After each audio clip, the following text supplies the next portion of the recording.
gentlemen. Good morning. Thank you for joining us on day 2 of the Dubai International Content Market. It's a pleasure to see you all here. We have an amazing panel session that's ready for you today. It's going to be talking about streaming platforms, the new content kings and creators. So please allow me to introduce the moderators and the panelists one by one. Please welcome Mr. Rani Sukkri from NBC Group. Andy Grant from OSM Plus. Marius Johansen from Shahid. Ghisiglieri from BB Media. And Rohit D'silva from View Clip. Thank you and enjoy your session.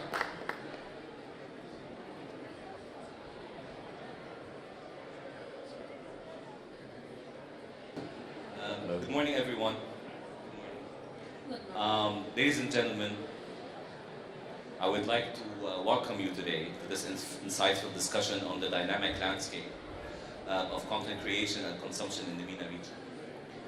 Today we'll delve into a topic of immense significance, the art and business of producing content that is culturally relevant and tailored to the diverse audiences that make up this vibrant, dynamic region. As we navigate through this conversation, we will explore the nuances of this challenge and uncover the opportunities that lie in creating a content ecosystem. We will also try to explore the relationships between the different platforms, the local creators and talents, and how this synergy contributes to more enriching content landscape. Allow me please just to introduce our, again, Ghisiglieri is, excuse my Spanish. She's the Global Development and Marketing Director of BB Media. We have Andy Grant, who is the Vice President of Programming OSN Plus. We have Rohit D'silva, Chief Business Officer, Middle East and South Africa for View. And we have my colleague, Marius Johansen, the Director of Content Operation and Editorial in Shahid. So our first question is going to be for all all 4 of our panels. You get a minute and a half to 2 minutes to talk. So we've witnessed a rise in the recent years in the local content in the region. So when we look at it from a performance point of view, what is the performance of local versus international content across your platforms? And do you think there is a bigger appetite now for local content? Want to start the ladies first, Laura? Okay, thank you. So yeah, absolutely. Local content is very important. We can see that the platforms in general are adapting their catalog here just to consider more local content. We can see that the most relevant content is comedy, followed by adventure, and also science fiction is very important, while in other parts of the world we see more action content maybe compared to here. And also we can mention that drama is growing a lot. We can see that K-drama as well is growing a lot, that telenovelas are very important in this region, as well as other markets are very interested in that content. We can see that mainly in Latin America, the Turkish series are having a very great impact in there. Netflix, for example, with Black Money Lab made a huge success, and there is more appetite for that kind of local content internationally. Rohit? Thanks, Rani. So I'd just like to give a little bit of introduction about View. We started as a streaming platform in Southeast Asia in 2015.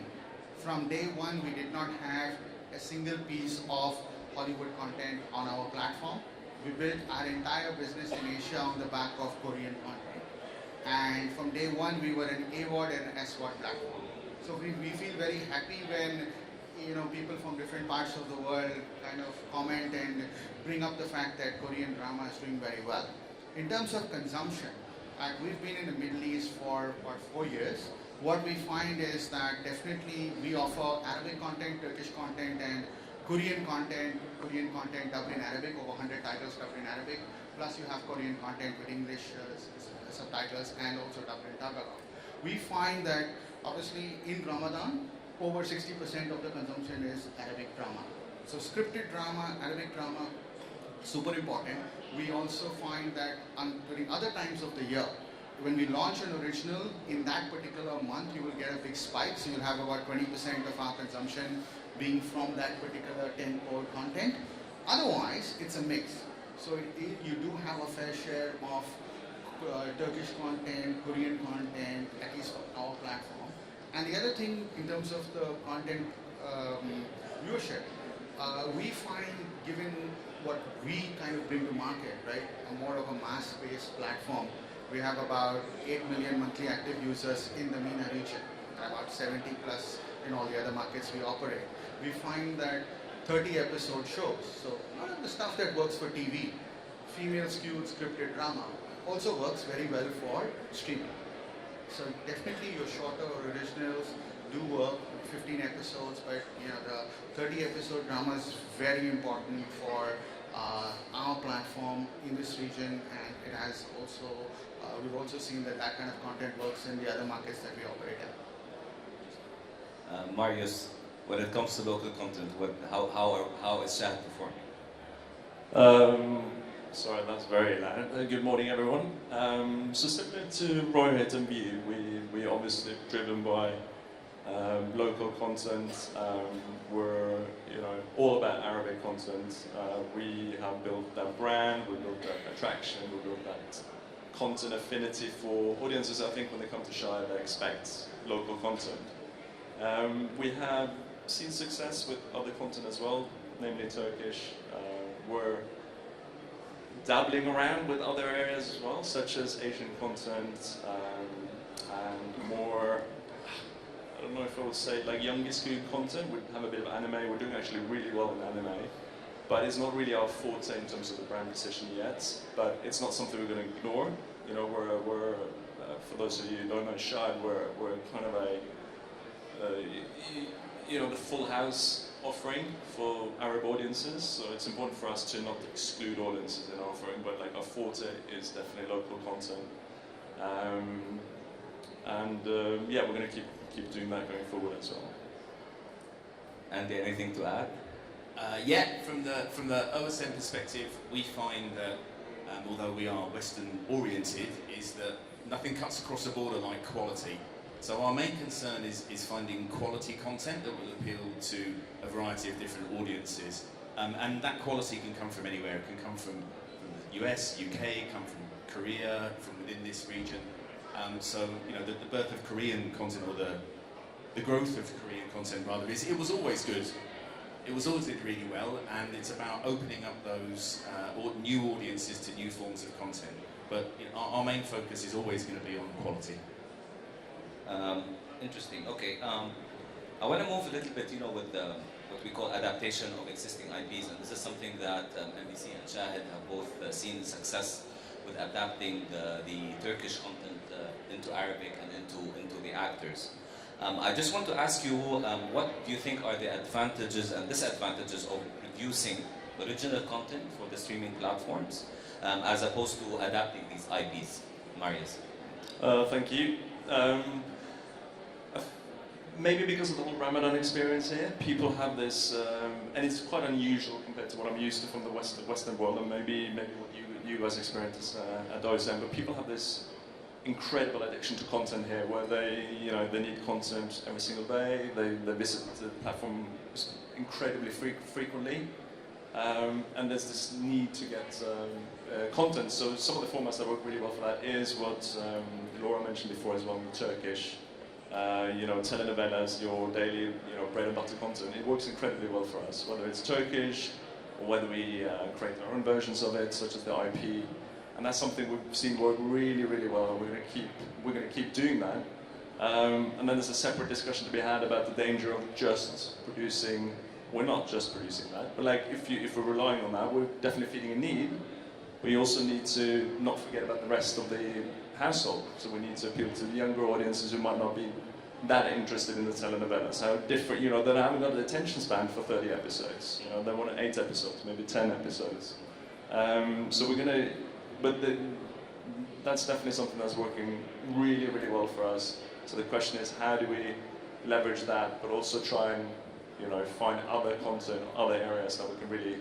The original standpoint, you know, creating original content. Yeah, that's kind of what I was alluding to, right? That's where you kind of need the original content. So IPs work well, especially the Turkish formats and telenovelas, and then, you know, you still need to take risk basically with other content, so you're not ignoring other parts of the house. Rohit, how do you see this balance between, you know, the adaptation and you have experience in other markets, Southeast Asia? How do you see these adaptation of the IPs versus originals? What do you think are advantages, pros and cons of both? I think the pros and cons are common to what Marius was saying. We have chosen to focus more on original stories from each and every market that we operate in. We have done some adaptations. We've adapted mostly scripted drama. So when we look at for adaptations, we're doing scripted drama. We have adapted, you know, Ugly Betty in South Africa. There we chose to adapt the format because we felt that in terms of being able to get to market with a particular budget in a particular time scale, the risk was lower with an adaptation than going for a pure play original from that market. On the adaptations, there's a couple of interesting things that we've seen in the last, I would say 12 to 18 months. There's a British show, Dr. Foster, which was adapted into Korean. I forget which company did that. But then 3 different companies did adaptations of the Korean version. So View did an adaptation, I think, in Philippines. Amazon did it for either Malaysia or Indonesia or Thailand, and Netflix did it for one other South Asian. So I think the whole adaptation sort of landscape and the opportunities around that are changing. So, you know, you could have adaptations of an adaptation which become much more successful than the original.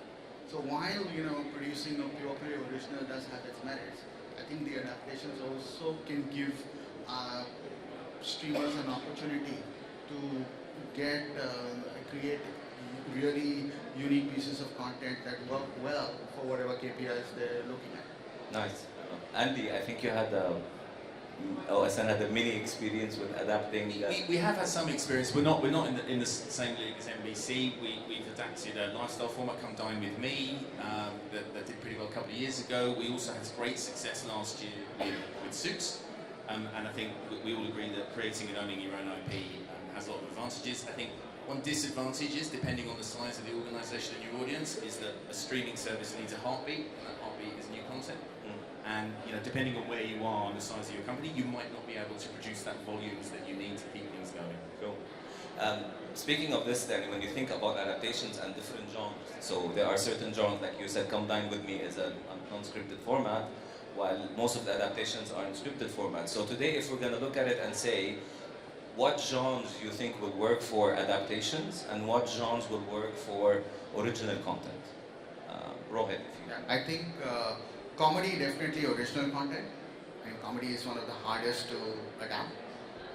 Otherwise, adaptations, procedurals, crime procedurals, legal drama, suits, for example, those are the kind of things that can work, right? We feel which are more relevant and you can create a lot of value with the adaptations. Marius, any insights? Yeah, I would kind of echo that, which is the boring answer, but also if you have IP based on books, you can kind of tap into existing audiences based on the books, so it's different types of IP. But I would say generally comedy has been proven hard even for us. We don't have too much success there. Doesn't mean we won't try it again, but it gets difficult because it's so hyper-local to have that. I think from a TV perspective, the linear worked with non-scripted adaptations, similar to the voices, the Saudi idols and what have you of the world. I think on a TV level, it's more accepted, you know, because you're grooming the talent, the singers from the region in order to do so. But just a leading question to you guys. You know, when we always work on original content, the creative freedom for creators is massive. Do you think, what do you think the impact of the creative freedom when it comes to adaptations of IP? Is there any limitations you think from the creative perspective? There is there, there isn't? Andy, what do you think?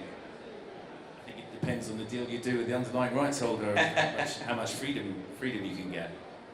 So it's a bit limiting, you think, guys, for the because you have to follow certain Bibles and certain, you know, format owners will have, so the creativity will be a bit limiting, I think. I mean, it's a case-by-case thing. I think you will find rights holders and IP owners who are also very pragmatic, who will probably say, okay, if you think you can make an adaptation which could, you know, have more legs than they initially thought it would, then they'll probably be willing to give you that freedom.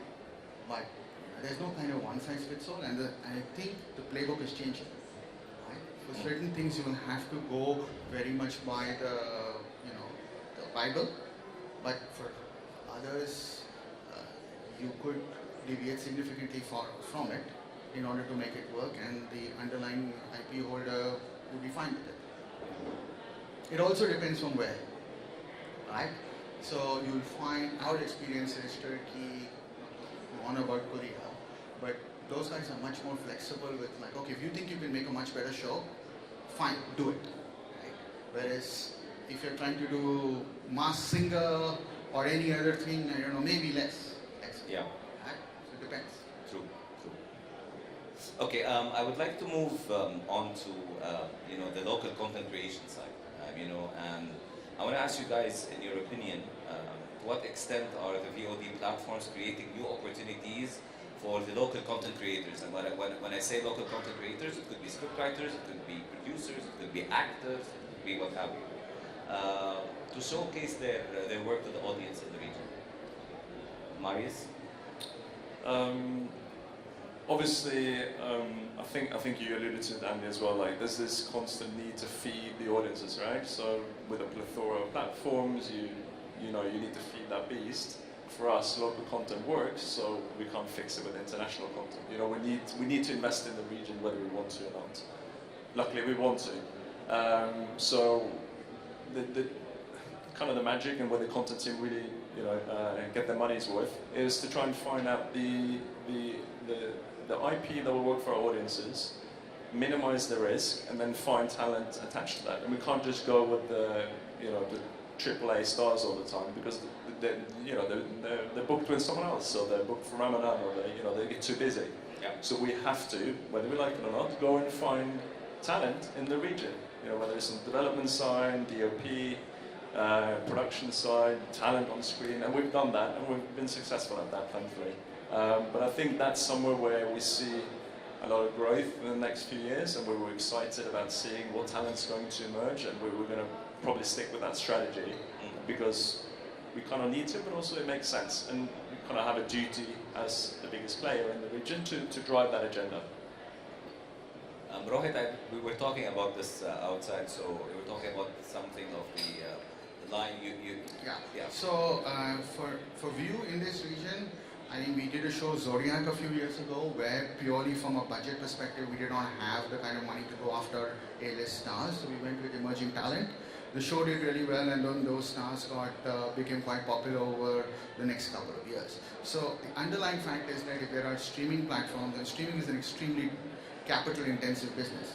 Like Andy said, we have to keep, feeding audiences because it's, the demand for content from them is so much more. Just by the fact that there are multiple players in the region, all who have to produce local content, that's going to naturally create new opportunities for emerging talent, new types of producers. For us as a company, we are an AWOD plus SWOD platform.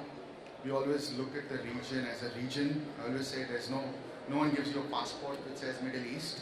So, we would love to do things in markets like Iraq where, 40 million people, large amount of video minutes get generated from there. But, there's opportunity to create content. The other thing that I've seen, not just View, but a couple of other global companies do, is when they're producing in a particular market, we bring in line production expertise from another market in order to make sure that even though you're working with a new set of writers or directors, the end output is at a particular level. So there are ways in which you can kind of know that. And these are just a couple of things. I'm sure there are production experts in the room who've done a lot more things to develop and make sure that talent which is emerging from the region can really produce great shows.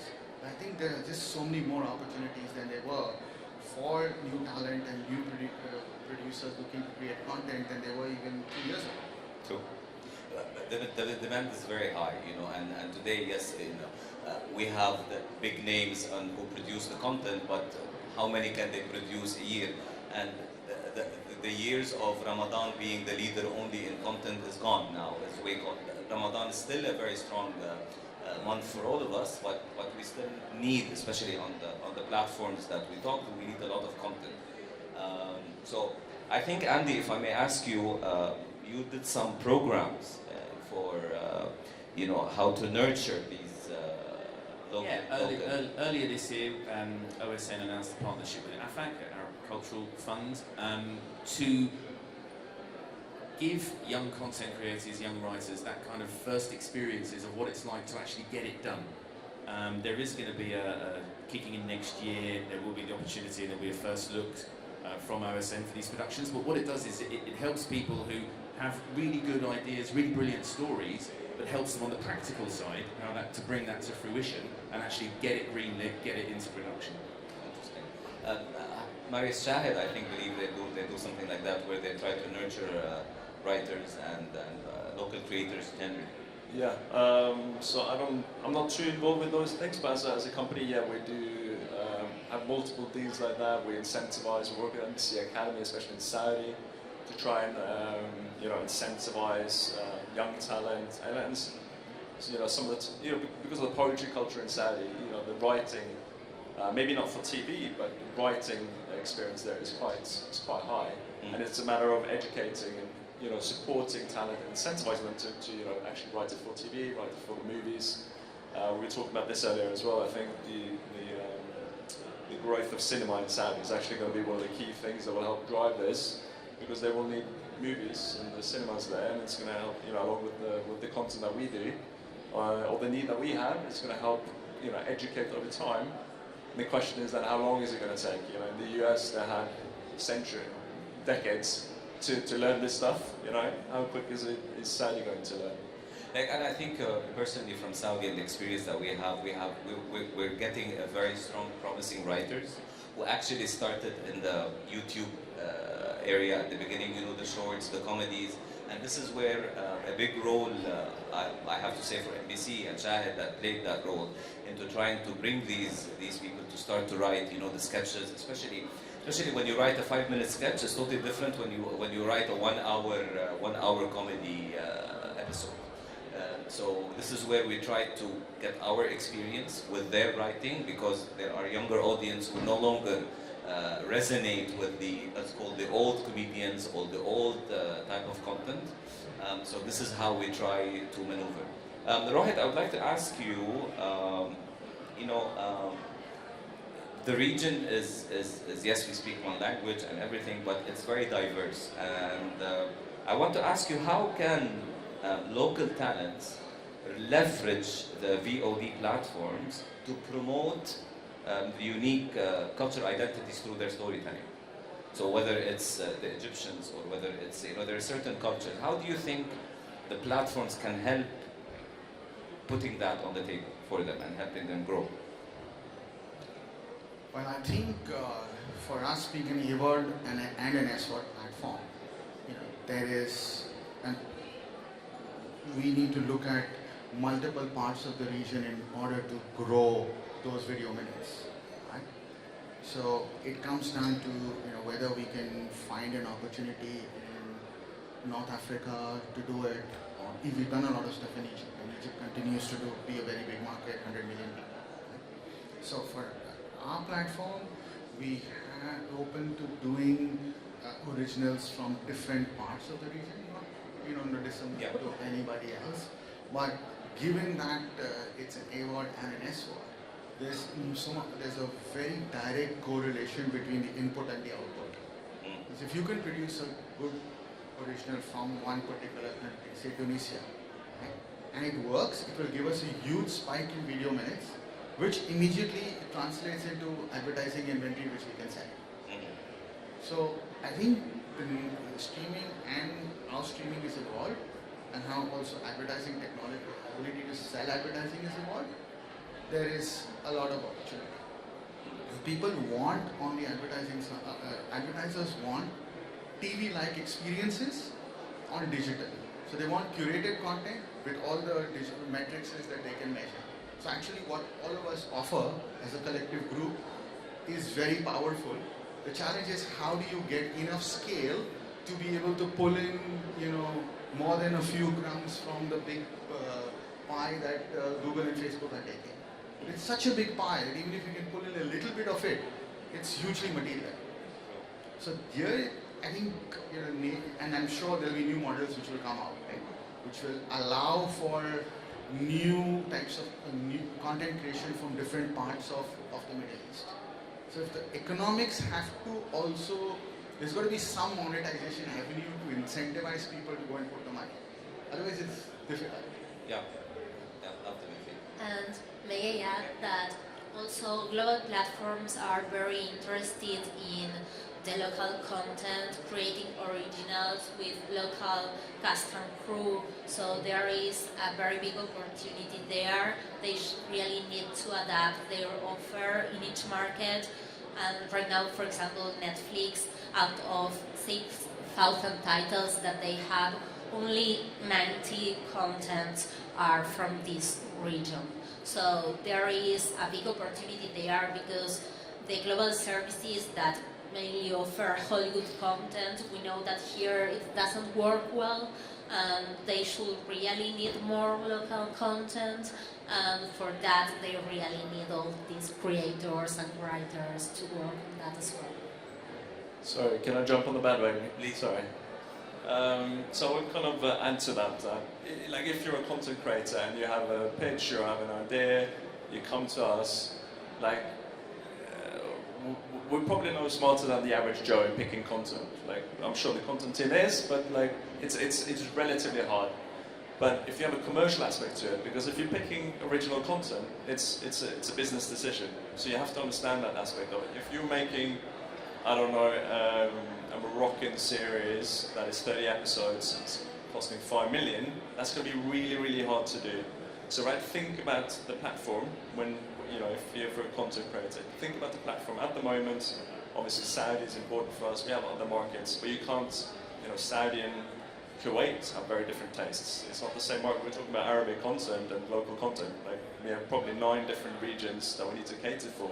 So if you're specific about what you're trying to achieve with the content side, and specific in the pitch, and specific about the audience within that country, if you're reaching out to, young people in Egypt and young men and women in Egypt, that is a specific pitch to us that we can then take a stance on. Is it good? And then smarter people than me will judge the script and everything else. But that's kind of how we operate at least.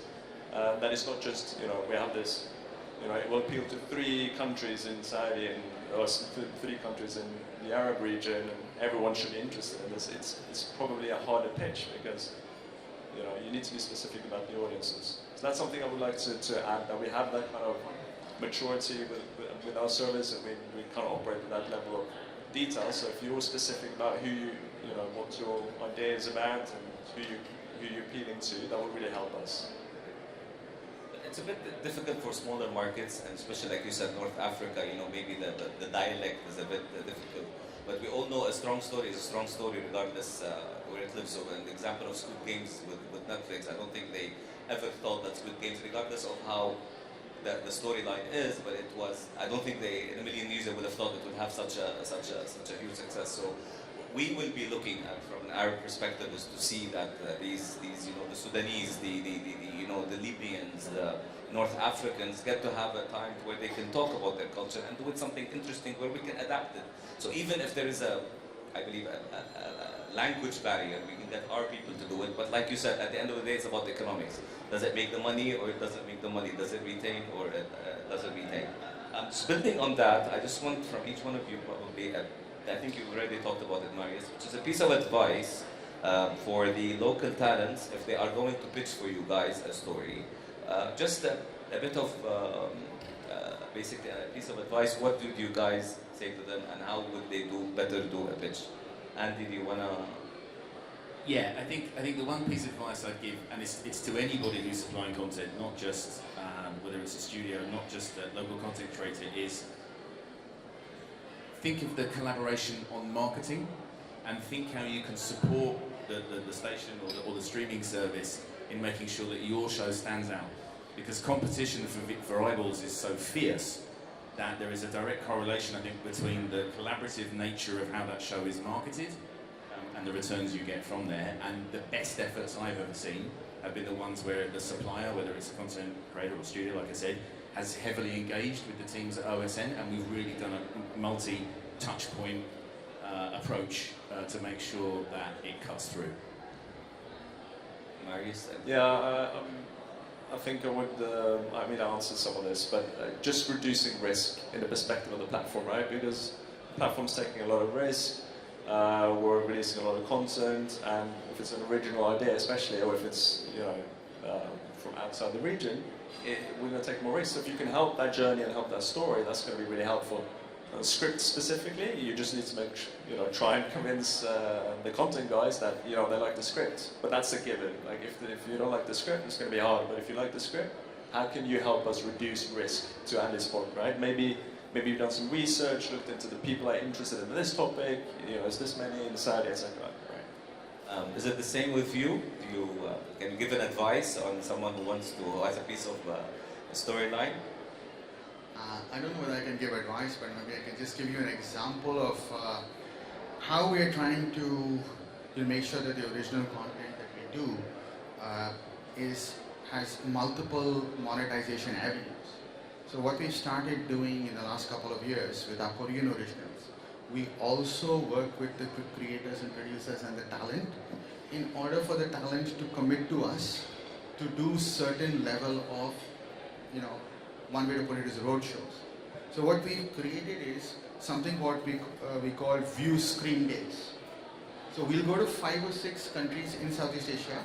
We will do 10 to 15,000 people venue, and all the Korean talent sing, dance, and we'll fill the stadium or whatever it is with people. We sell tickets, and that actually is a revenue generating exercise. So adding on to Andy's point and Marius's point, think of angles where the show can move the needle, either in one particular market or in a particular way, and then if you can come up with other marketing angles, then it's more interesting. You're reducing the risk, and you're also giving the streamers ideas and ways in which they can make it work. Because a lot of times when you see a story, you really want to do it, but it's like, oh, how are we going to get it through? Because it's kind of, you need to have a certain threshold. It's falling 10%, 15% below that threshold. So the gap is not that big. So any new idea, any new way of adding value is often the difference between kind of getting a show through and not. Right? Because very rarely will you see the content leaders will see something and say, oh my God, this is so great that I've never seen anything like it before. Yeah, true. I think this is where the content people across the different will add the value. They might see something there, and then they can build on it in order to make it commercially viable, subscription viable, and what have you. I think we're running early, but I have one more question to you guys for each one of you. And I'm going to take it from a holistic point of view. What are the key metrics and KPIs that your platforms use to measure success of their content or the overall experience, regardless what it is?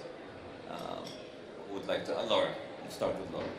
Well, I don't have a streaming platform. We are a market research company, so we usually share these metrics with the players from the industry when they want to understand their competitors. So the visualizations are the most important metrics to understand if people are watching or not, and also how much time they spend watching the series, if they finish the whole episode or not, if they continue watching the next season or not. Also, it's important to understand the churn metrics to see if people stop watching stop using the platform or not. And the social listening is also very interesting, and understand if the comments that people are leaving on social media are good or not that good. And I believe that all of that is very important to take into account. Rohit? I think we focus on three things, not in any particular order, but video minutes, paid subscribers, and monthly active users. Marius? It's different, obviously, for AVOD and SVOD, but for AVOD, it's very transactional. People watch the ads, it drives revenue, so it's relatively easy. It's easy to make a judgment call whether we should do another season or buy some more licenses. On SVOD, I think we all know, even though it's not on the platform side, that it gets a bit more grey. We have a very, I would say, comprehensive, in a positive way, where we have a few metrics and standouts in our first watchers. How many people did it draw in? How many people engaged with the title? How long did they stay? How many stayed from one episode to the next, etc. It's quite advanced. It's quite mature, I would say. But we still have, which is important, we still have a big discussion around it. Did this, at the core, did this content make sense? Did it work? And we look at the metrics as a base, but this is a very positive discussion around it. And that's how you kind of improve, because there is no one metric on the SVOD side that tells you, unless you know it's a hit if it's a hit, right? And you know it's dead if it's dead. But everything in between, which is a large part of it, it's harder. I think also we have so much data now. Living in the linear world, we had the ratings and the share, and we look at it and say, did it get the ratings? Yes, it didn't get the ratings. No. Now we have so much data now that when you look at too much data, you don't know where to go. Andy, Yeah, I think trying to understand what is valuable data is actually a really important task, because if you've got to smash it, and everyone's a winner and everyone's very happy. But if you're looking, again, we look at what content is moving the needle, what is actually encouraging people to either reactivate or subscribe to us, what is stopping people from churning. We also look at the behaviour of different cohorts of users, depending on their lifespan with us and what they're doing over time, and how we can kind of reactivate them, or whether they're actually bedded in and settled and going to have a long lifespan with us. But there's so many numbers out there to look at, and again, you're benchmarking different types of content that cost you different types of money, that's appealing to different types of segments in different ways, and you can really tear yourself up in knots if with the amount of numbers out there. I've tried to work out some sort of magic number, just one score, and we've been defeated in trying to do that. If you want to come over to TV, we have two numbers, and we're running out. Yeah, adding to that, I think you can look at cost per video minute, you can look at a whole host of parameters, right? So I think it's often, given the amount of data you have, it can become quite confusing. And therefore, we've tried to select a few things where everyone in the company knows that this is what the most important KPI are. And then each specific team, obviously the content team, will kind of look at a whole bunch of much more detailed data to make their content decision. The subscription team will look at it differently. But when we look at it overall, we've, especially given the phase of our business, given the markets we operate in, we've tried to keep it simple. I think that's one of the things that has helped us grow, because we've not got too bothered about churn and this and that. And like this, your video minutes are growing, your paying subscribers growing, your MAU is growing, and revenue is growing. Just keep growing as fast as you can, and then you'll be fine. Understanding the behavior is a bit difficult as well, because especially with Arabic titles, because we have the experience of that, you can have a certain cast and take the same cast and apply it to something else, it's a disaster, or vice versa, so it's not really 1 + 1 = 2. I think we're a bit early, so I just like to thank the panelists. Thank you very much for a very fruitful discussion. Thank you all for listening, and we'll see you soon, and enjoy the day. Anyone has any questions, by the way? Is there any questions? We're opening the questions if you don't mind. Hello, Samer from View. Hello, Rohit. I work with them. It's good to see you again, Andy. Worked with them. Not familiar with Marius, but I've worked with him for quite a while. Yeah. So my question goes to Laura. It's very unfortunate that we haven't heard from you much on the panel. So my question is, if you were to give the gentlemen one advice to grow their platforms, what would it be? I believe that they should focus on the preferences of the users and maybe personalize their user experience with better recommendation engines and using all the data to see maybe what each user wants to watch, because that's very different, and if they can personalize that experience, people will watch more. And I believe that at the end of the day, the content is what drives people to stay in the platform. So I believe that's the most important thing.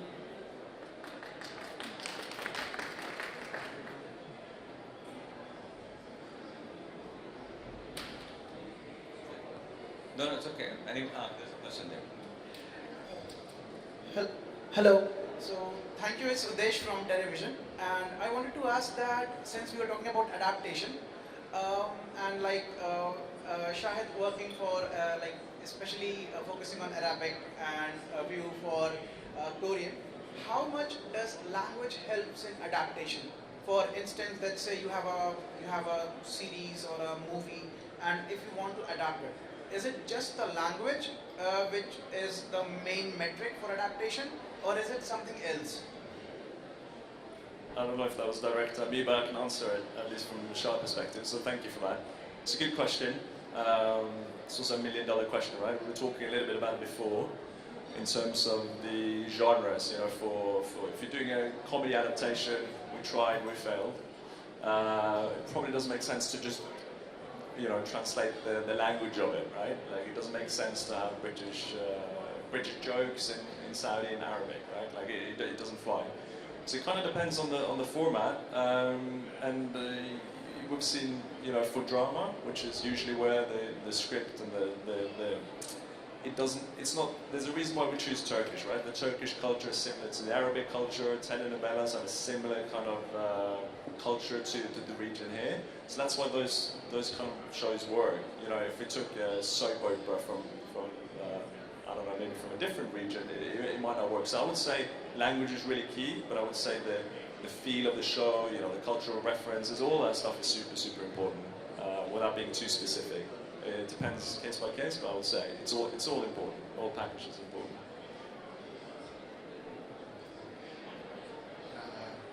Just to add on to that, there is, I was really pleasantly surprised about a year ago when we picked up a Turkish show, which worked really well for us on View, which was an adaptation of a Philippine drama.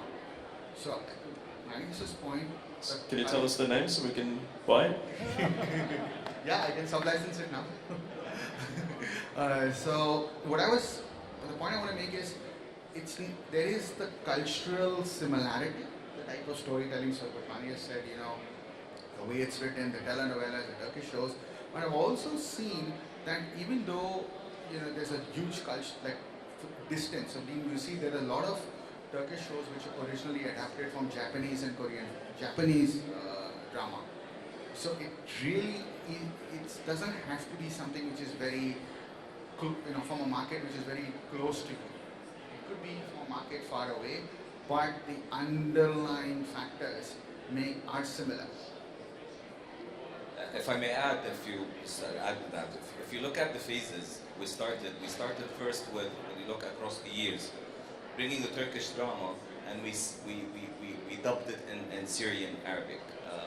And the reason for that is that first they looked like the Syrians, but they had a very for countries like Saudi, then it was very liberal way of looking at it. So this and speaking the Syrian language, which was accepted and known in the region, and they look Syrian. It wasn't, for example, an Egyptian. So we moved to step 2, where these adaptations of the Turkish content that we played on our platforms and our channels, we got the Syrian and the Pan-Arab actors. So that created a connection also with the viewers.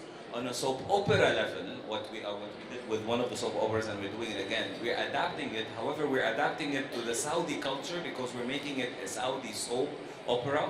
So maybe the storyline is similar, but there are certain stuff that we play around in order to make it culturally relevant for the Saudi viewer, for example. So just going through the phase. You have questions? Yeah, hi. My name is Natalie. I'm an independent producer with an independent studio. So we're based out here in the region for almost 18 years.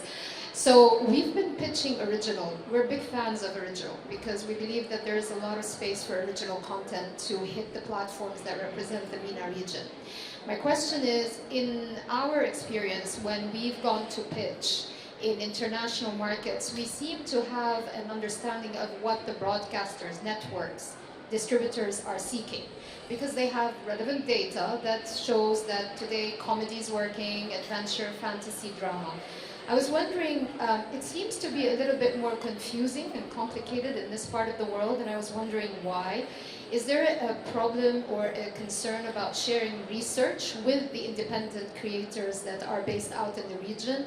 Is there any way of us accessing that information? Because actually it would save a lot of time and effort in developing content that actually resonates with your audiences. You must know what your audiences are watching and not watching. You must see where the gap is. You must know where ROIs can come from. We don't technically develop any IP without thinking of ROI first. But it just seems very difficult and much more easier to pitch to international than to regional because of lack of information. So I was wondering, could there be a little bit more readiness to share numbers, data, research to help us as independent producers to actually deliver to your expectations? That's my question. I'm going to try and take a stab at that one. Thank you so much for the question. It's a really, really good one. I can't imagine anything more confusing if you don't know what you're trying to pitch for. From our side, we don't necessarily want to share too much data because that's proprietary, it's a competitive edge. What we do want to share is the results of that data, right? Which is more valuable, right? What is it that we really need based on all this data? Let us do the work. And we have pretty clear plans on what we need going forward. 2024 is pretty much hacked out. So we know, and from my perspective, what I know, we know what we need in 2024, and then 2025 is going to be similar as far as we know right now. So I think, if you have that need, reconnect with the content team and see if they can what they can share with you. We want to be careful about what we share, which is proprietary, but we definitely want the help from the community and the ecosystem, right? So we need to be clear about that. Sometimes I feel it's not a clear cut when it comes to the Arabic content.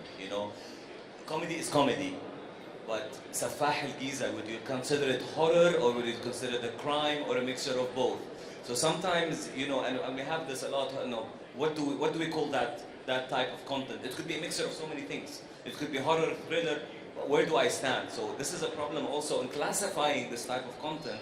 Is a bit difficult even for us when we look at it. What do I classify this as? Do I need more horror? And what is horror? Safah al-Giza horror or The Nun is a horror? Especially in our part of the world. And again, like we said with Rohit, I was telling him, it's the idea of that you can have a strong storyline, but you think it's a strong storyline, and getting the enough talent and actors to it, and yet you feel it failed for whatever reason. And yet something that you think will not work, or it's a retention tool for our subscribers, and you find the subscribe. Really, it's a very difficult, it's not clear cut as I believe the international markets are. I'm not saying there's no turnover, of course, but or layover between them, but I think it's more clearer in the international content level. Yeah, can I, add one more point? I should have finished already. I think what might be really helpful is to actually understand what audiences the platform needs to appeal to, because that will definitely be very clear. And then I would push it back to the content creators to actually come up with ideas that will appeal to those audiences. So, if you talk to someone, they need, I don't know, older people in Egypt. I need to appeal to old men in Egypt. Let's say that's one of the key. Then it's up to you to kind of pitch something that will appeal to that, and then that's definitely going to raise interest with the platform. So that's another way of doing it. Like at the end of the day, we all need to attract audiences. We need to then keep them and retain them. It's all about audiences. And whether it's common, you know, we get stuck in genres sometimes, and I'm guilty of that as well. But genre is just you know, a thing to get to the right audiences. It's all about the audiences. We have one more question. Yes, my name is Diana.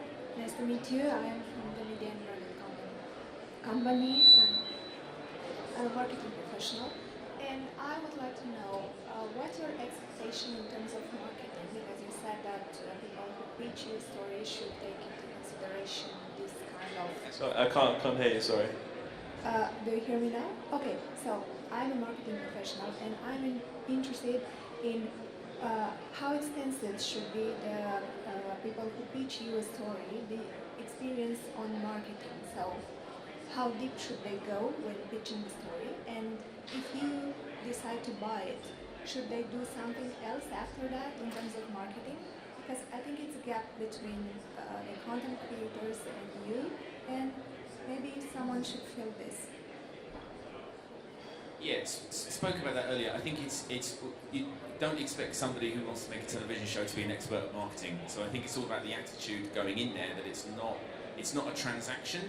Your job is not necessarily done as soon as the production is done. There is a huge amount of promotion that has to be done, and I think it's really going in with an open mind as to the opportunities that could be created to push that show out there and get it in front of more people, or the market that you really want to target. So I don't think you have to worry too much about that. Concentrate on what you're good at, which is making TV shows, but then work really closely with the marketing experts in the organisation you partner with. All right. Thank you so much.